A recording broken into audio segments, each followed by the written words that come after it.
Hi everyone, this is Tanner here with another practical tip to help you become leather savvy. Today, I want to explain a little bit more about exotic leathers. So what is exotic leather?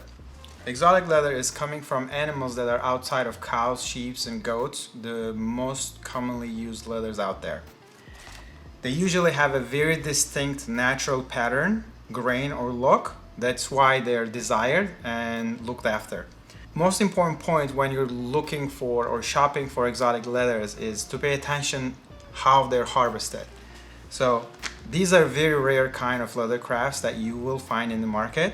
They're going to be mostly expensive, but they're statement pieces. They're beautiful. This is an example of a stingray.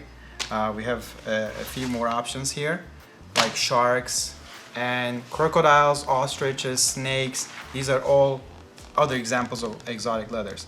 Again, when you're looking for the descriptions or reading the labels of these products, you need to make sure they're harvested ethically. Since they're very expensive pieces, sometimes people take the easy route and kill these animals unethically, inhumane ways. So you don't want to vote with your dollars towards that kind of practices.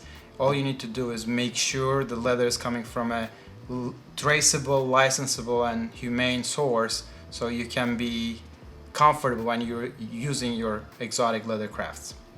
I hope this helps you navigate the space better, and thank you for watching.